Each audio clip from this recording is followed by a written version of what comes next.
नमस्कार बंधुगण। आज मु आपनक सह कौनसी साधारण सूचना शेयर करने आसी नहीं। आज मु आपनक सहित सही विषय कथा हेबाक आसी जहाँ अधिकांश पुरुष निज ठारू मध्य लुचंती। सही कष्ट जहाँ मुहरु हस मध्य दबी रही जाए, सही भय जहाँ राति रे निस्तब्धता हठात हृदय को जाबुड़ी धरे, एवं सही प्रश्न जहाँ मनरे बारंबार उठे किंतु जीभ को केबे मध्य आसे नहीं। कौन मु आग भली रही नहीं? कौन मो शरीर में आउ सेतिकी शक्ति बाकी नहीं?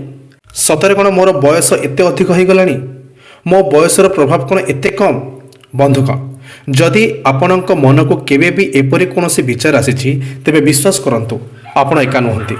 आज 25 रु 30 वर्ष बयस ही लक्ष लक्ष पुरुषों भितर यही समस्या गुड़िक सहित संघर्ष करुचंती।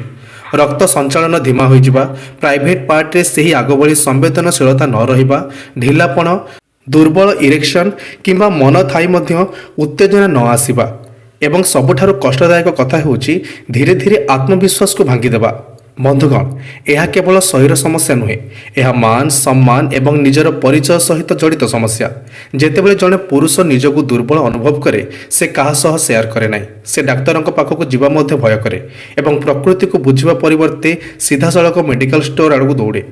गोटे गोली बा गोटे बटिका, गोटे कैप्सूल, गोटे सिरप जहाँ किछि घंटा पाए ता शरीर को ठीक कर दिए, किंतु भितरे भितरे शिरा प्रशिरा को, लिभर को, किडनी को धीरे धीरे क्षति पहुंचाए।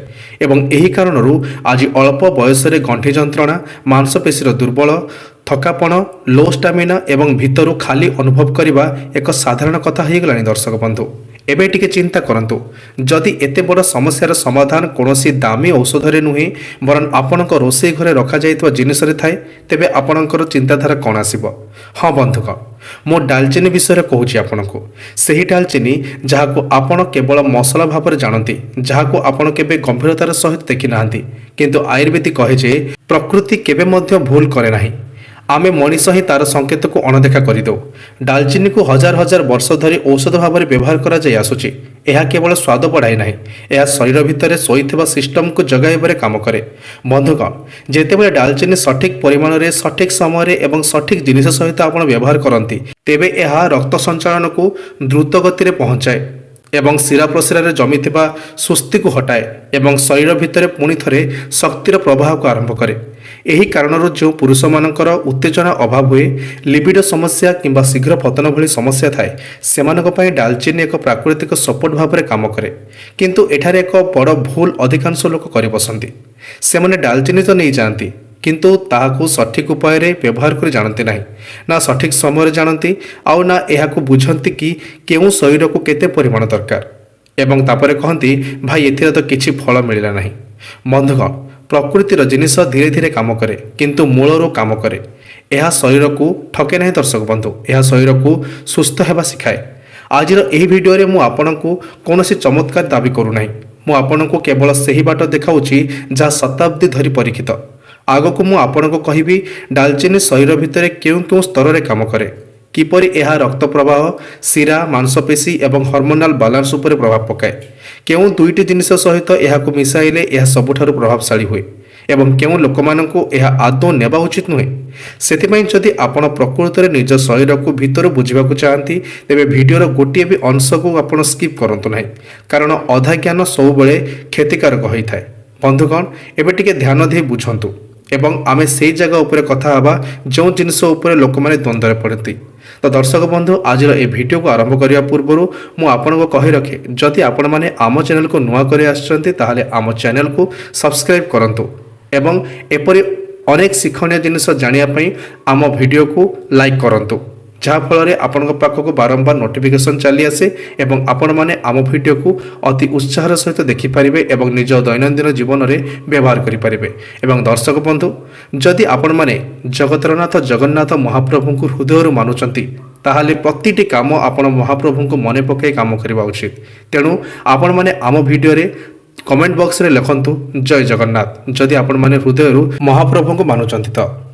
तो दर्शक बंधु, चलंतु वीडियो रे आगू बढ़िबा। लोक माने किछि कहंती रक्त संचालन कमी जाइछि, शिरा रे जीवन नाही, बयसर प्रभाव हो जाइछि।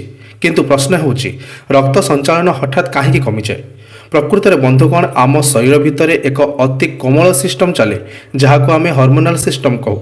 ବିଶେଷ କରି ପୁରୁଷମାନଙ୍କ ଭିତରେ ଏକ ହର୍ମୋନ୍ ଥାଏ ଯାହାର ନାମ ହେଉଛି ଟେଷ୍ଟୋଷ୍ଟେରୋନ୍। ଏହି ହର୍ମୋନ୍ ହିଁ ପୁରୁଷମାନଙ୍କର ଶକ୍ତି, ଉତ୍ତେଜନା, କନଫିଡେନ୍ସ ଏବଂ ସେକ୍ସୁଆଲ ଏନର୍ଜିର ମୂଳ କାରଣ ହୋଇଥାଏ।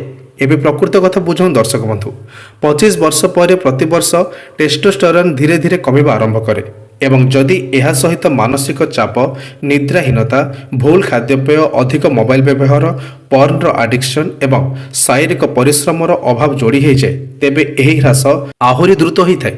ଫଳସ୍ୱରୂପ ରକ୍ତ ସଞ୍ଚାଳନ ଧୀମା ହୋଇଯାଏ, ପ୍ରାଇଭେଟ୍ ପାର୍ଟ ପର୍ଯ୍ୟନ୍ତ ସମ୍ପୂର୍ଣ୍ଣ ରକ୍ତ ପହଞ୍ଚି ପାରେ ନାହିଁ ଦର୍ଶକ ବନ୍ଧୁ, ଇରେକ୍ସନ୍ ଦୁର୍ବଳ ହୁଏ ଏବଂ ମନ ଥାଇ ମଧ୍ୟ ଶରୀର ସାଥ ଦିଏ ନାହିଁ।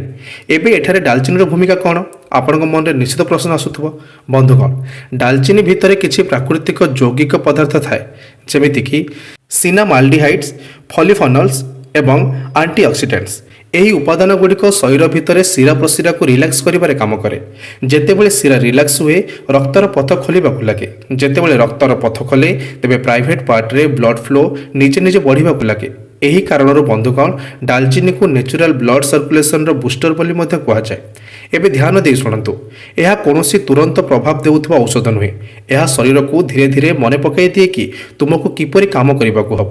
ସେଥିପାଇଁ ଯେଉଁ ଲୋକମାନେ ଡାଲଚିନିକୁ କେବଳ 2ରୁ 3 ଦିନ ନେଇ ଛାଡ଼ି ଦିଅନ୍ତି, ସେମାନଙ୍କୁ କୌଣସି ଲାଭ ଦେଖାଯାଏ ନାହିଁ। କିନ୍ତୁ ଯେଉଁ ଲୋକମାନେ ଏହାକୁ ଅନ୍ତତଃ 21 ଦିନରୁ 30 ଦିନ ଶୃଙ୍ଖଳାର ସହିତ ନିଅନ୍ତି, ସେମାନଙ୍କ ଶରୀର ଭିତରେ 3ଟି ବଡ଼ ପରିବର୍ତ୍ତନ ନିଶ୍ଚୟ ଦେଖାଯାଏ। ପ୍ରଥମେ ହେଉଛି ସକାଳ ସମୟରେ ପ୍ରାକୃତିକ ଉତ୍ତେଜନା ଫେରିବା, ଦ୍ୱିତୀୟ ଇରେକ୍ସନ୍ କ୍ୱାଲିଟିର ସୁଧାର ଏବଂ ତୃତୀୟ ଶୀଘ୍ର ପତନ ସମସ୍ୟାରେ ଧୀରେ ଧୀରେ ନିୟନ୍ତ୍ରଣ ଆସିବା। ବନ୍ଧୁଗଣ, ଶୀଘ୍ର ପତନ ପ୍ରାୟତଃ କେବଳ ଶାରୀରିକ ନୁହେଁ, ଏହା ଶରୀର ଦୁର୍ବଳତା ଏବଂ ନର୍ଭ ସେନ୍ସିଟିଭ୍ ସହିତ ଜଡ଼ିତ। ଯେତେବେଳେ ଶିରା ଦୁର୍ବଳ ହୋଇଯାଏ, ସିଗ୍ନାଲ ଖୁବ୍ ଶୀଘ୍ର ମସ୍ତିଷ୍କ ପର୍ଯ୍ୟନ୍ତ ପହଞ୍ଚିଯାଏ ଏବଂ ରେଜଲ୍ଟ ହେଉଛି ଜଲ୍ଦି ଡିସଚାର୍ଜ ହୋଇଯିବା। ଡାଲଚିନି ଶିରାକୁ ଶକ୍ତିଶାଳୀ କରିବାରେ ସାହାଯ୍ୟ କରେ, ଯାହାଦ୍ୱାରା ନର୍ଭ କଣ୍ଟ୍ରୋଲ ଧୀରେ ଧୀରେ ହେବାକୁ ଲାଗେ। ଏବଂ ଏବେ ଏକ ଜରୁରୀ କଥା, ଲିବିଡୋ ଅର୍ଥାତ୍ କାମଇଚ୍ଛା କେବଳ ଶରୀରରୁ ଆସେ ନାହିଁ, ଏହା ମସ୍ତିଷ୍କ ଏବଂ ହର୍ମୋନ୍ ଉଭୟ ସହିତ ଜଡ଼ିତ। ଯେତେବେଳେ ଶରୀର ଥକିଯାଏ, ମସ୍ତିଷ୍କ ଚାପରେ ଥାଏ ଏବଂ ଆତ୍ମବିଶ୍ୱାସ ଭାଙ୍ଗି ଯାଇଥାଏ, ତେବେ ଲିବିଡୋ ନିଜେ କମିଯାଏ। ଡାଲଚିନି ବ୍ଲଡ୍ ଫ୍ଲୋ ସହିତ ମସ୍ତିଷ୍କରେ ଡୋପାମାଇନ୍ ସିଗ୍ନାଲ୍ସକୁ ସପୋର୍ଟ କରେ, ଯାହାଦ୍ୱାରା ମୁଡ୍ ଭଲ ରହେ, ମନ ହାଲୁକା ହୁଏ ଏବଂ ଇଚ୍ଛା ଧୀରେ ଧୀରେ ଫେରିବାକୁ ଲାଗେ। କିନ୍ତୁ ବନ୍ଧୁଗଣ, ଏଠାରେ ମୁଁ ଏକ କଥା ସ୍ପଷ୍ଟ କରୁଛି, ଡାଲଚିନି କୌଣସି ଯାଦୁ ନୁହେଁ। ଏହା ସେତେବେଳେ କାମ କରିବ ଯେତେବେଳେ ଆପଣ ପର୍ଯ୍ୟାପ୍ତ ନିଦରେ ଶୋଇବେ, ସଠିକ୍ ପରିମାଣରେ ପାଣି ପିଇବେ, ଅଧିକ ତେଲ ମସଲା ଖାଦ୍ୟ କମ୍ କରିବେ ଏବଂ ନିଜକୁ ସବୁବେଳେ ଭୟରେ ରଖିବେ ନାହିଁ। କାରଣ ଭୟ ପୁରୁଷମାନଙ୍କର ସବୁଠାରୁ ବଡ଼ ଦୁର୍ବଳତା ପାଲଟିଛି। କାଳେ ଆଜି ବି କିଛି ଖରାପ ହୋଇଯାଇପାରେ, କାଳେ କାଲି ପୁଣି ଫେଲ୍ ମାରିବି ମୁଁ ଏସବୁ ବ୍ୟବହାର କରି। ଏହି ଭୟ ବ୍ଲଡ୍ ଫ୍ଲୋ ପୂର୍ବକୁ ମସ୍ତିଷ୍କକୁ ବନ୍ଦ କରିଦିଏ ଏବଂ ଏହି କାରଣରୁ ଅନେକ ପୁରୁଷ ଶାରୀରିକ ଭାବରେ ଠିକ୍ ଥାଇ ମଧ୍ୟ ପରଫର୍ମ କରିପାରନ୍ତି ନାହିଁ। ବନ୍ଧୁଗଣ, ଡାଲଚିନି ଶରୀର ସହିତ ମନକୁ ଏକ ବହୁତ ବଡ଼ ସପୋର୍ଟ ଦିଏ, କିନ୍ତୁ ସଠିକ୍ ଉପାୟରେ ଏବଂ ସଠିକ୍ ଚିନ୍ତାଧାରା ସହିତ ଆପଣ ଯଦି କରିବେ, ତାହା ଆପଣଙ୍କ ପାଇଁ ନିଶ୍ଚିତ ଫଳପ୍ରଦ ହେବ। ଏବେ ମୁଁ ଆପଣଙ୍କୁ ବହୁତ ବିସ୍ତୃତ ଭାବରେ କହିବି, ଡାଲଚିନିକୁ କେଉଁ ସମୟରେ ନେବା ସବୁଠାରୁ ଉଚିତ, ସକାଳେ ଖାଲି ପେଟରେ କାହିଁକି ପ୍ରଭାବଶାଳୀ, ରାତିରେ ନେବା ଦ୍ୱାରା କି ପରିବର୍ତ୍ତନ ଆସେ ଏବଂ କେଉଁ 2ଟି ଜିନିଷ ସହିତ ଏହାକୁ ମିଶାଇକି ଖାଇଲେ ଏହାର ପ୍ରଭାବ 2 ଗୁଣ ହୋଇଯାଏ। ସେଥିପାଇଁ ଏଇଠି ଅଟକନ୍ତୁ ନାହିଁ, କାରଣ ଏବେ ପ୍ରକୃତ ବ୍ୟବହାର ବିଧି ବିଷୟରେ ଆପଣଙ୍କୁ ଜାଣିବାକୁ ହେବ। ତ ଦର୍ଶକ ବନ୍ଧୁ, ଆପଣମାନେ ଯଦି ବର୍ତ୍ତମାନ ପର୍ଯ୍ୟନ୍ତ ଆମ ଭିଡ଼ିଓ ଦେଖୁଛନ୍ତି, ତାହେଲେ ଆମ ଭିଡ଼ିଓକୁ ଗୋଟିଏ ଲାଇକ୍ ଦିଅନ୍ତୁ ଏବଂ କମେଣ୍ଟରେ ଲେଖନ୍ତୁ ଜୟ ଜଗନ୍ନାଥ। ତ ବନ୍ଧୁଗଣ, ଏବେ ଟିକେ ଧ୍ୟାନ ଦେଇ ଶୁଣନ୍ତୁ, କାରଣ ଏବେ ଆମେ ଏହି ସମ୍ପୂର୍ଣ୍ଣ ଭିଡ଼ିଓର ସବୁଠାରୁ ଗୁରୁତ୍ୱପୂର୍ଣ୍ଣ ଅଂଶକୁ ଆସିଛୁ। ଏପର୍ଯ୍ୟନ୍ତ ଆପଣ ବୁଝିଗଲେ ଯେ ଡାଲଚିନି କୌଣସି ସାମାନ୍ୟ ମସଲା ନୁହେଁ, ବରଂ ଯଦି ଏହାକୁ ସଠିକ୍ ଉପାୟରେ, ସଠିକ୍ ସମୟରେ ଏବଂ ସଠିକ୍ ପରିମାଣରେ ବ୍ୟବହାର କରାଯାଏ, ତେବେ ଏହା ପୁରୁଷଙ୍କ ଶରୀର ଭିତରେ ରକ୍ତ ସଞ୍ଚାଳନ, ହର୍ମୋନ୍ ବାଲାନ୍ସ ଏବଂ ନର୍ଭ ସିଷ୍ଟମ୍ ଏହି 3ଟି ଉପରେ ଧୀରେ ଧୀରେ ପ୍ରଭାବ ଦେଖାଏ। କିନ୍ତୁ ବନ୍ଧୁଗଣ, ଏଠାରେ ସବୁଠାରୁ ବଡ଼ ଭୁଲ ଲୋକମାନେ ଏହା କରନ୍ତି କିମ୍ବା ଅଧିକ ପରିମାଣରେ ନେଇଯାଆନ୍ତି କିମ୍ବା ଭୁଲ ସମୟରେ ନିଅନ୍ତି ଅଥବା 3-4 ଦିନରେ ଛାଡ଼ି ଦିଅନ୍ତି ଏବଂ ତାପରେ କହନ୍ତି କିଛି ମଧ୍ୟ ଲାଭ ହେଲା ନାହିଁ। ସେଥିପାଇଁ ଦର୍ଶକ ବନ୍ଧୁ, ମୁଁ ଆପଣଙ୍କୁ ଏବେ ଜଣେ ଡାକ୍ତରଙ୍କ ଭଳି ଷ୍ଟେପ୍ ୱାଇଜ୍ ସବୁ ଜିନିଷ ବୁଝେଇବି। ଡାଲଚିନି ବ୍ୟବହାର କରିବାର ସବୁଠୁ ସଠିକ୍ ଉପାୟ କ'ଣ?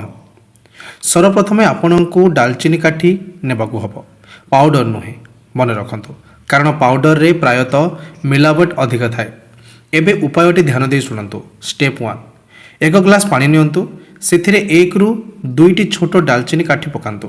ଷ୍ଟେପ୍ 2, ଏହାକୁ 5ରୁ 7 ମିନିଟ୍ ପର୍ଯ୍ୟନ୍ତ ଧିମା ଆଞ୍ଚରେ ଫୁଟାନ୍ତୁ। ଷ୍ଟେପ୍ 3, ଏବେ ଗ୍ୟାସ୍ ବନ୍ଦ କରନ୍ତୁ ଏବଂ ପାଣିକୁ ଟିକେ ଥଣ୍ଡା ହେବାକୁ ଦିଅନ୍ତୁ। ଷ୍ଟେପ୍ 4, ଛାଣି ନେବା ପରେ ଏହା ଭିତରେ ମିଶାନ୍ତୁ ଅଧ ଚାମଚ ମହୁ ଏବଂ ଅଧ ଚାମଚ ଲେମ୍ବୁ ରସ। ବାସ୍, ଏବେ ଆପଣଙ୍କ ଡାଲଚିନି ଡ୍ରିଙ୍କ ପ୍ରସ୍ତୁତ। ସଠିକ୍ ସମୟ କ'ଣ ଦର୍ଶକ ବନ୍ଧୁ?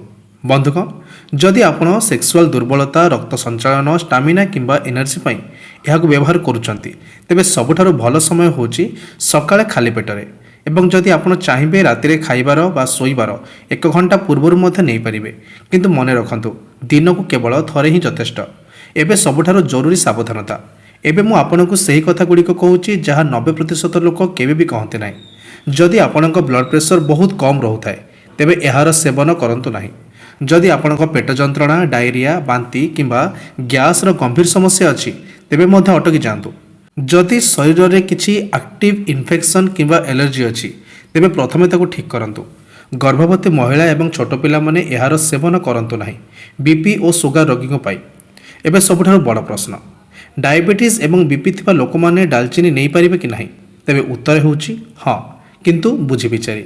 ସୁଗାର ରୋଗୀମାନେ ଏହି ଡ୍ରିଙ୍କରେ ମହୁ ଆଦୌ ମିଶାନ୍ତୁ ନାହିଁ। କେବଳ ଡାଲଚିନି ପାଣି ଏବଂ ଅଳ୍ପ ଲେମ୍ବୁ ଯଥେଷ୍ଟ। ବିପି ରୋଗୀମାନେ ସପ୍ତାହରେ 3ରୁ 4 ଥରରୁ ଅଧିକ ନିଅନ୍ତୁ ନାହିଁ। ଏବଂ ସବୁବେଳେ ମନେ ରଖନ୍ତୁ, ପ୍ରତି ଶରୀର ଅଲଗା। ସେଥିପାଇଁ ଯଦି ଆପଣ ଚାହିଁବେ, କମେଣ୍ଟ ବକ୍ସରେ ଆପଣଙ୍କ ବୟସ, ସୁଗାର ଲେଭେଲ୍, ବ୍ଲଡ଼ ପ୍ରେସର ଲେଖିପାରିବେ, ଯାହାଦ୍ୱାରା ଆପଣଙ୍କୁ ସଠିକ୍ ଗାଇଡାନ୍ସ ମିଳିପାରିବ।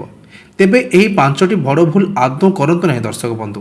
ପ୍ରଥମେ ହେଉଛି ଅଧିକ ପରିମାଣରେ ନେବା, ଦ୍ୱିତୀୟ ପ୍ରତିଦିନ ବିନା ବ୍ରେକ୍ରେ ନେବା, ତୃତୀୟ ପାଉଡର ଡାଲଚିନିର ବ୍ୟବହାର ନ କରିବା, ଚତୁର୍ଥ ତୁରନ୍ତ ରେଜଲ୍ଟର ଆଶା ନ ରଖିବା, ପଞ୍ଚମ ଭୟ ଏବଂ ମାନସିକ ଚାପରେ ରହିବା। ବନ୍ଧୁଗଣ, କୌଣସି ବି ପ୍ରାକୃତିକ ଜିନିଷ ଧୀରେ ଧୀରେ ଶରୀରକୁ ସୁସ୍ଥ କରେ। ଶେଷ ଏବଂ ସବୁଠାରୁ ସତ୍ୟ କଥା ହେଉଛି, ଡାଲଚିନି ଆପଣଙ୍କୁ ଗୋଟିଏ ରାତିରେ ସୁପରମ୍ୟାନ୍ ବନେଇଦେବ ନାହିଁ। କିନ୍ତୁ ଯଦି ଆପଣ 21ରୁ 30 ଦିନ ଶୃଙ୍ଖଳାର ସହିତ ଏହାକୁ ଆପଣାନ୍ତି, ତେବେ ଶରୀର ନିଜେ ଆପଣଙ୍କୁ କହିବାକୁ ଲାଗିବ କି ଏବେ ସବୁକିଛି ଠିକ୍ ହେଇଯାଉଛି। ମନେ ରଖନ୍ତୁ, ଦୁର୍ବଳତା ଆପଣଙ୍କ ବୟସ ନୁହେଁ, ଦୁର୍ବଳତା ଆପଣଙ୍କ ଅଭ୍ୟାସ, ଏବଂ ଅଭ୍ୟାସ ବଦଳା ଯାଇପାରେ। ବନ୍ଧୁଗଣ, ମୋର ଆଶା ଆଜିର ଏହି ଭିଡ଼ିଓରେ ଆପଣଙ୍କୁ ଅନେକ ସୂଚନା ମିଳିଥିବ। ବରଂ କେବଳ ସୂଚନା ନୁହେଁ, ଏକ ନୂଆ ଆଶା ମଧ୍ୟ ଦେଇଥିବ। ଯଦି ଭିଡ଼ିଓଟି ଆପଣଙ୍କୁ ଟିକେ ବି କାମରେ ଆସିଲା ବା ଟିକେ ବି ଭଲ ଲାଗିଥାଏ, ତେବେ ଆମ ଭିଡ଼ିଓକୁ ଲାଇକ୍ ନିଶ୍ଚୟ କରନ୍ତୁ। ଚ୍ୟାନେଲରେ ଯଦି ନୂଆ ଆସିଛନ୍ତି, ତେବେ ସବସ୍କ୍ରାଇବ୍ ନିଶ୍ଚୟ କରନ୍ତୁ। ଯଦି ମନରେ କିଛି ପ୍ରଶ୍ନ ଅଛି, ତେବେ କମେଣ୍ଟ ବକ୍ସରେ ଆପଣଙ୍କ ପାଇଁ ଖୋଲା ଅଛି। ଆପଣ କିଛି ବି ଲେଖିପାରିବେ। ମୁଁ ଚେଷ୍ଟା କରିବି ପ୍ରତି ପ୍ରଶ୍ନର ଉତ୍ତର ସଚ୍ଚୋଟତାର ସହିତ ଏବଂ ସଠିକ୍ ଭାବରେ ଦେବାକୁ।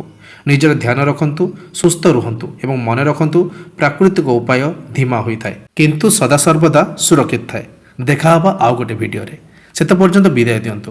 ଜୟ ଜଗନ୍ନାଥ।